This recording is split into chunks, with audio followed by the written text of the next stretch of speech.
En este día bien especial, en el día de ayer, ¿quién sabe que se celebró el día de ayer?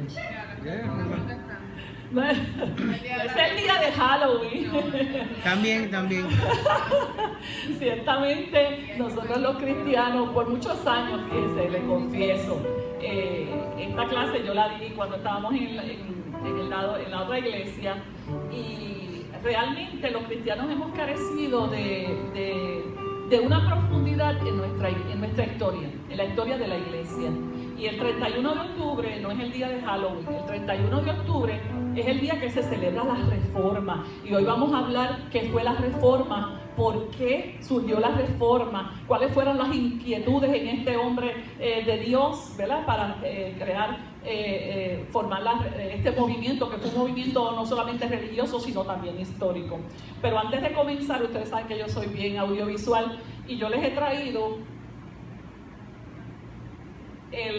este himno. Lo compuso Martín Lutero y se convirtió en el himno de la Reforma, y es el himno Castillo Fuerte es nuestro Dios.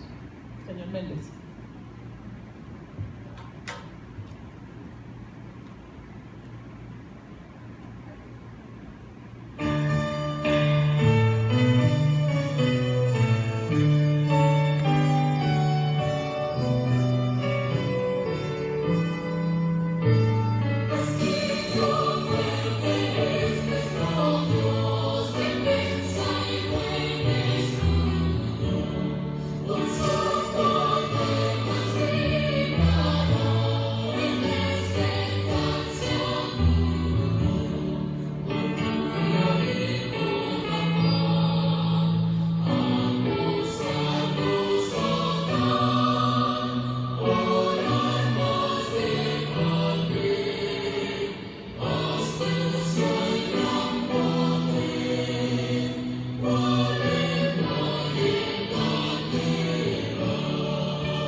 fue realizado con la película Lutero. Se los recomiendo, está en YouTube.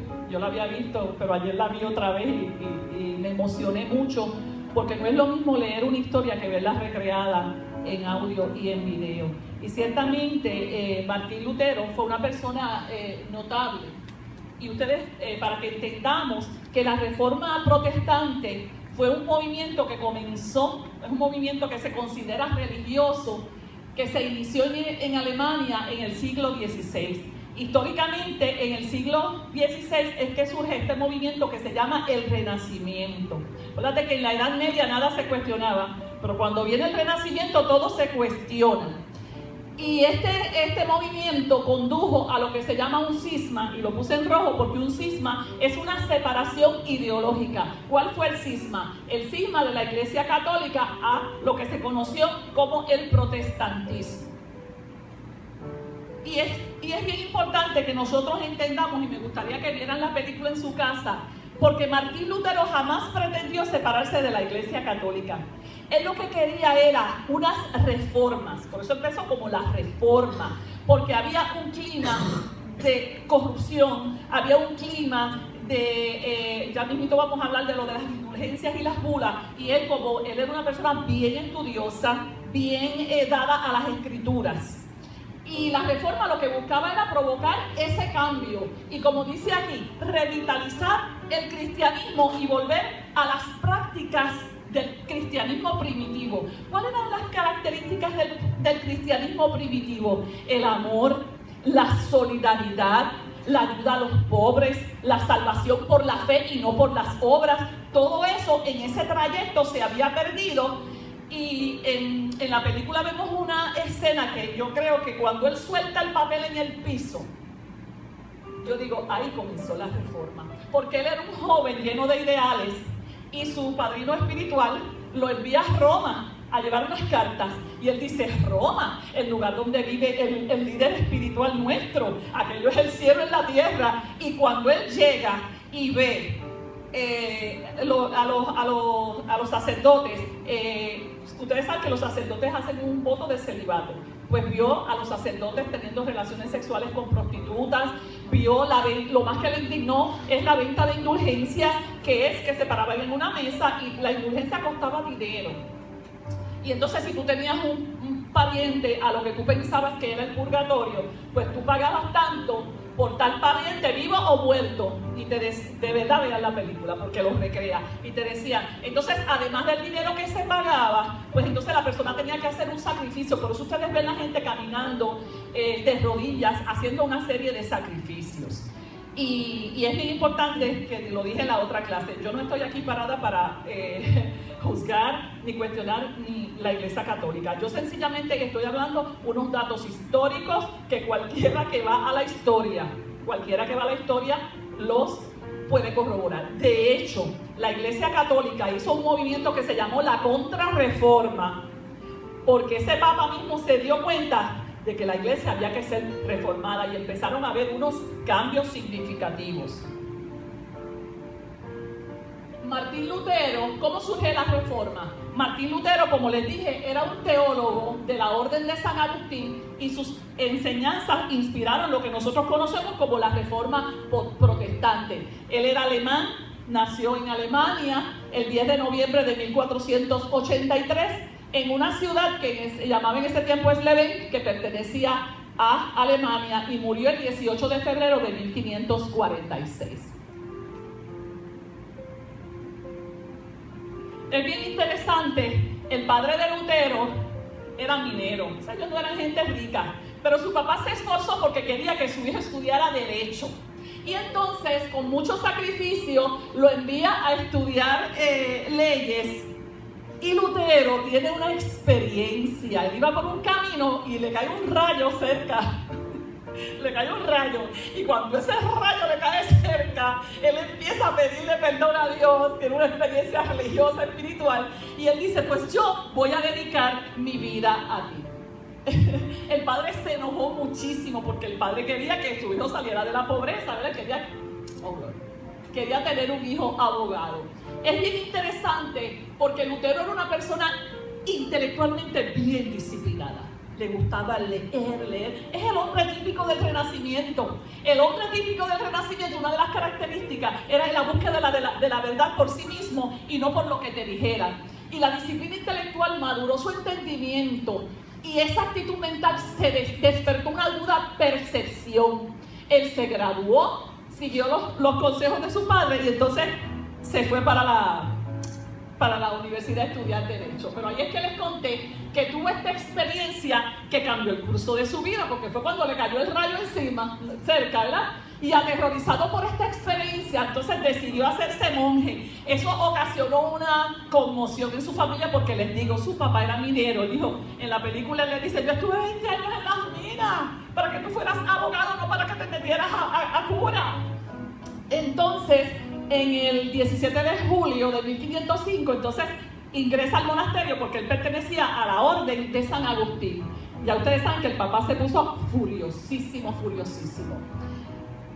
Lutero era un hombre que tenía, desde que ese rayo le cayó cerca, él comenzó a tener un hambre de Dios,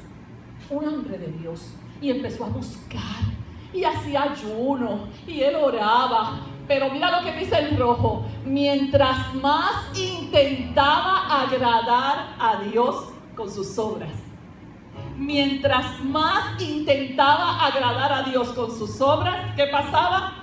Más pecador se sentía. Y era una frustración que sentía este hombre terrible. En 1507 ya se hace sacerdote.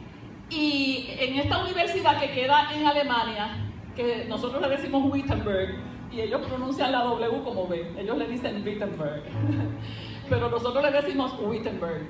En la Universidad de Wittenberg, entonces ahí él comenzó a dar clases y a predicar. Y lo ves en la película que él empieza a predicar algo diferente. Y la gente empieza a escuchar este mensaje diferente. Y al principio, los líderes eclesiásticos no le prestaron mucha atención. Decían, no, eso es un monje más. Eso es un monje más disidente. Porque había habido otras personas, 100 años antes de Lutero, que les recomiendo que lean también esa biografía que es preciosa, que él se llamó Juan, se escribe H-A-U-S-S, Juan Haus, no sé cómo se pronuncia. Un hombre que fue quemado en la hoguera porque denunció, ¿verdad?, lo mismo que Lutero. Lo que pasa es que las circunstancias, ayer yo hablaba con una amiguita mía esta situación, y es que Dios es el Dios de las etapas, de los kairos, de los momentos oportunos. Y a Juan Hus lo quemaron vivo, y a Lutero no lo pudieron quemar en la hoguera, porque Dios utilizó unos movimientos históricos para que la reforma se llevara a cabo. Mira cómo es Dios el Dios que a lo mejor nosotros en Puerto Rico estamos atravesando unas situaciones que nosotros pensamos, ay, que Dios como que se olvidó de nosotros. No, Dios es el Dios de los tiempos. Hay una palabra que se llama el kairos de Dios, que es el tiempo oportuno. Y Dios utilizó un kairos para que a Lutero no le pasara nada. Y mira cómo Dios utilizó las circunstancias históricas. Número 1, el príncipe Frederick, que era el dirigente de Alemania, protegió a Lutero. Otro movimiento histórico importante para que la reforma se diera, la invención de la imprenta. Hace 100 años, cuando Juan Hus predicaba, no había imprenta, pero entonces cuando Lutero sale, ya la imprenta estaba. ¿Se acuerdan? La imprenta de Gutenberg. O sea, unos movimientos históricos ayudaron para que la reforma tuviera éxito, porque Dios es el Dios de los kairos, Dios es el Dios de los momentos oportunos. Entonces empezó a ofrecer conferencias y a predicar desde el púlpito, y la gente empezó a visitar la iglesia, y la iglesia se llenaba porque él hablaba con autoridad, hablaba vivencialmente. Lutero, ¿se acuerdan que les dije? Visitó a Roma, y eso le produjo una gran decepción.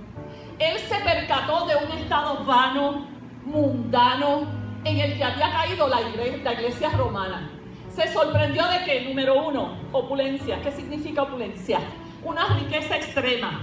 La gente muriéndose de hambre, pidiendo pelloncitos en el camino, y estos líderes eclesiásticos viviendo en la más en la más alta riqueza, vivían en lujos, además de la depravación moral y espiritual, porque entonces él vio, ¿verdad?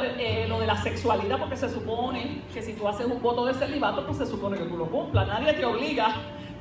El apóstol Pablo tenía un voto de celibato, ustedes lo saben, ¿verdad? Dijo, yo decidí no casarme para dedicarme a Cristo, y lo cumplió. Y Pablo dice, el que tenga ese don, que lo siga, y el que no lo tenga, mire, pues cásese. Entonces Lutero, un joven, en la película presenta que él compra una de las indulgencias por un tío, pero cuando él va subiendo las escaleras y ve todo esto, y cuando yo vi la película, cuando él soltó, claro, es una concepción artística, ¿verdad? Lo de la película, pero cuando él suelta el papelito de la indulgencia, yo dije, ahí comenzó la reforma.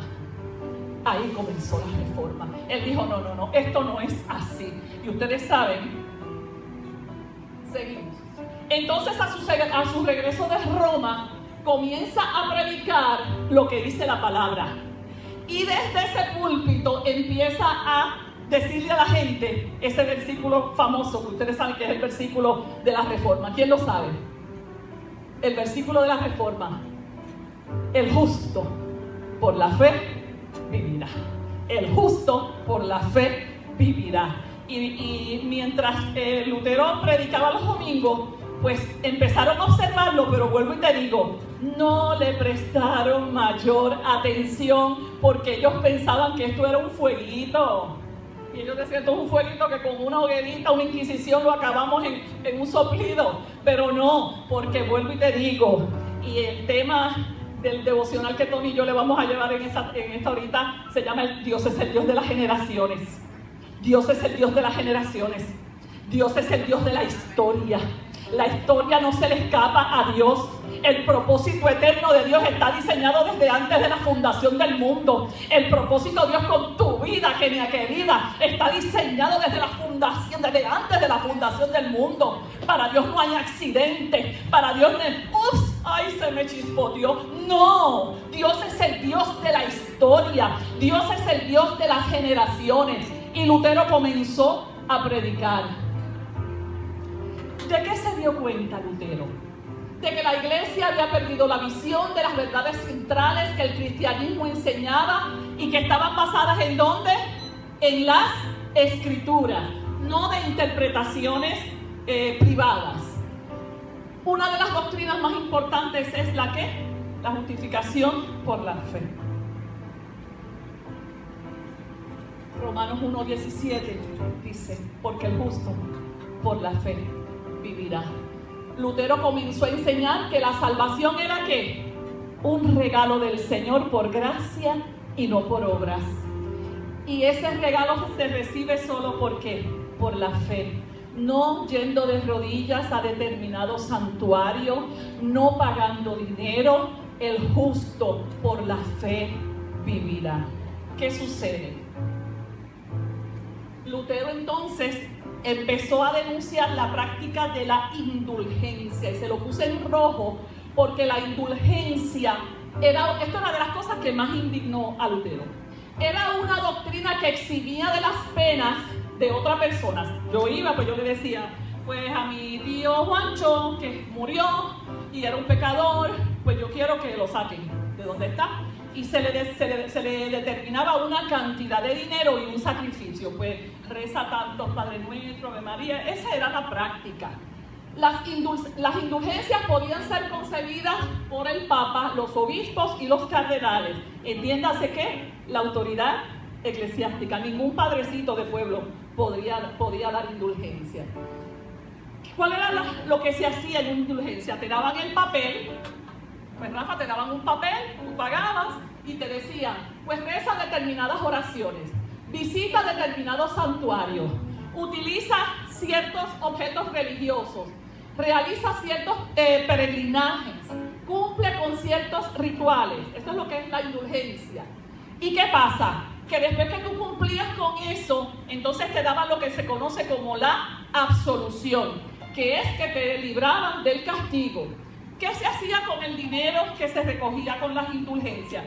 Pues se hacían iglesias. De hecho, este Papa, que fue el que más indulgencias propuso, con esas indulgencias construyó lo que se conoce como la preciosa Capilla Sixtina que está en Roma. Ustedes saben la Capilla Sixtina que tiene todos esos, las pinturas de Miguel Ángel, que es una cosa preciosa, ¿verdad? Lutero vio esto como un tráfico de indulgencias y él dijo, no, esto es un abuso de poder. Esto es un abuso de poder. La gente pobre dejaba de comer. La gente dejaba de comer para pagar las indulgencias. Otra cosa era que iban de pueblo en pueblo asustando a las personas. Si tú no haces eso lo ves en la película dramatizado. Si tú no haces eso, te vas para el infierno y las llamas del infierno te van a robar. Y entonces pues estamos hablando de que las postrimerías de la Edad Media, la gente creía lo que decían sus autoridades eclesiásticas. Pero ¿cuál es el momento histórico que yo les dije al principio? Finales de la Edad Media, principios de qué movimiento? Del Renacimiento, y que el Renacimiento se caracterizó porque todo lo cuestionaban. Y entonces, el 31 de octubre fue la gotita que colmó el vaso. Que no es el día de Halloween. El 31 de octubre, Lutero dijo, no, ya yo no puedo más con esto. Repito, Lutero no quiso separarse de la Iglesia Católica, que era lo que él buscaba, reformar las cosas negativas. El movimiento histórico lo condujo, no le quedó más remedio. Entonces el 31 de octubre de 1537, él va a donde él enseñaba, la Universidad de Wittenberg, y que allí mismo quedaba la iglesia, y en las puertas clavó, que lo vimos en la escena, lo que se conoce como las famosas 95 tesis. ¿Qué eran las 95 tesis? 95 postulados, 95 denuncias que él hizo para que la iglesia dejara las malas prácticas, porque te repito, él no quería separarse, ese no era su propósito. Y él entonces fue y clava ese documento. Pero como les estoy diciendo, que este movimiento histórico de la Reforma se junta con la imprenta, se junta con el Renacimiento, y ya no estamos hablando de lo que pasó hace 100 años con Juan Hus, que dijo lo mismo que Lutero y lo quemaron vivo. Entonces, ¿qué pasa? Que cuando Lutero pone las 95 tesis y las clava, es como nosotros ahora las redes sociales. Lo pusieron en Facebook, lo tuitearon. Dime otro medio de lo que te usan Twitter.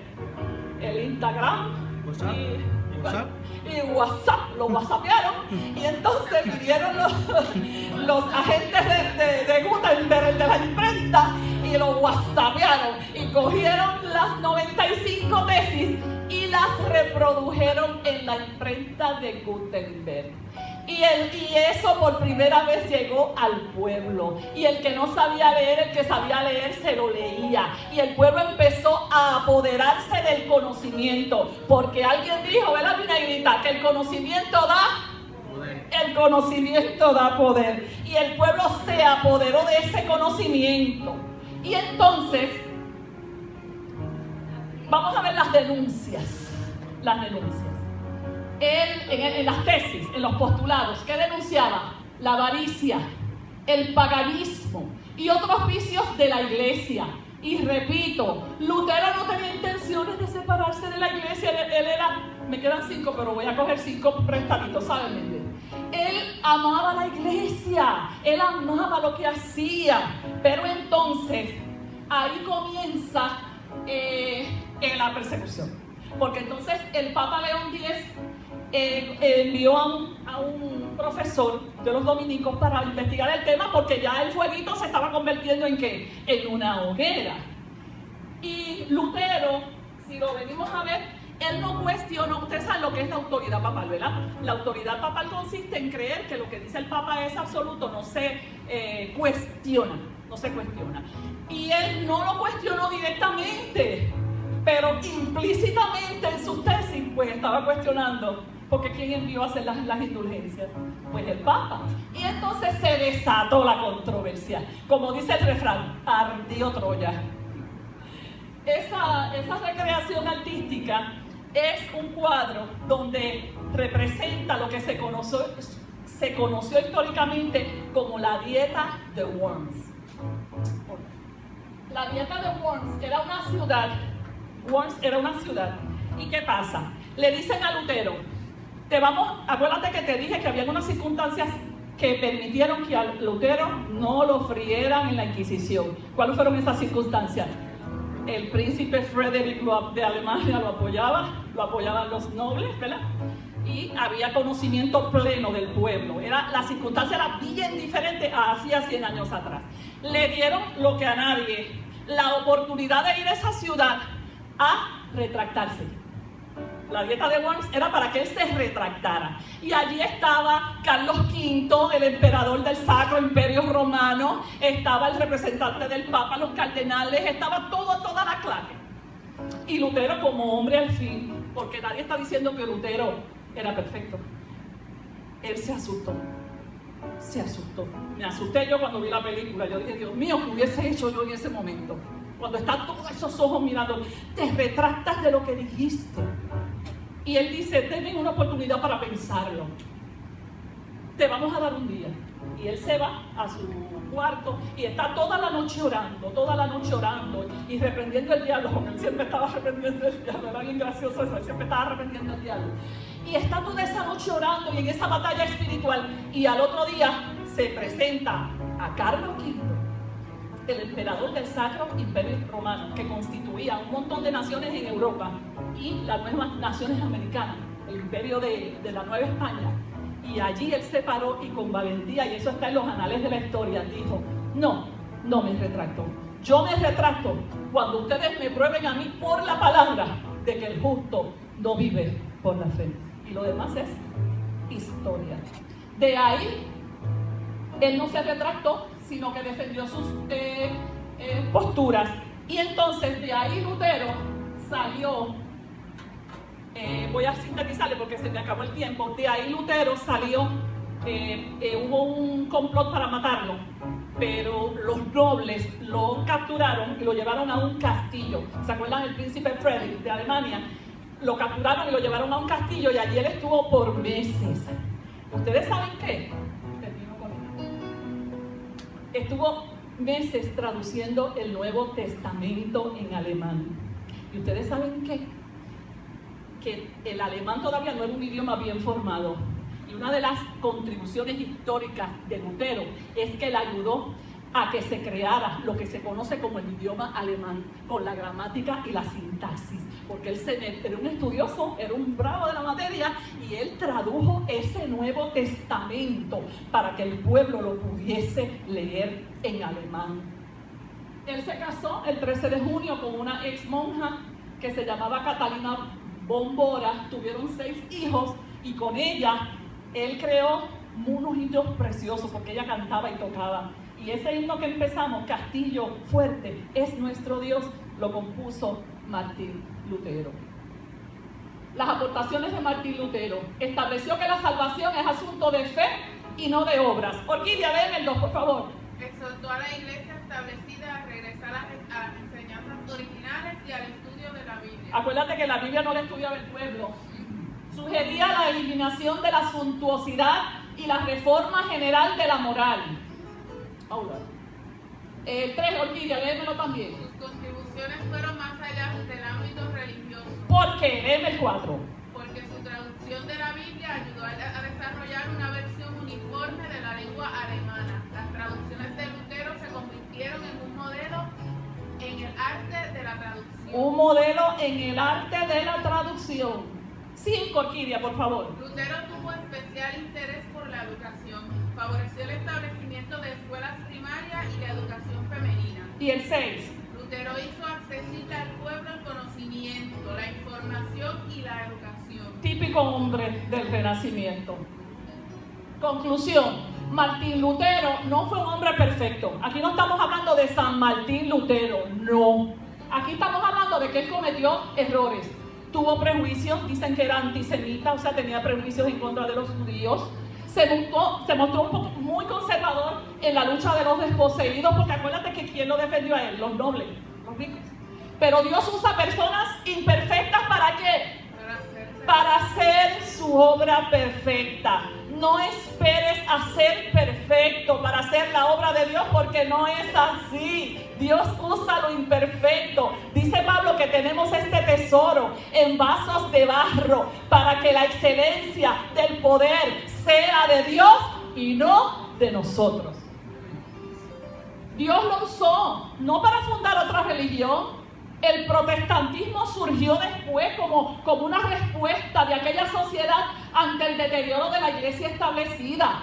Dios sí lo utilizó para llevar el conocimiento del mensaje de salvación al pueblo. Su traducción de la Biblia al idioma alemán permitió el acceso del pueblo a la palabra de Dios, porque la Biblia estaba en latín. El justo por la fe vivirá. Lutero defendió la postura de que la salvación es un regalo de Dios para la humanidad. Es por pura gracia.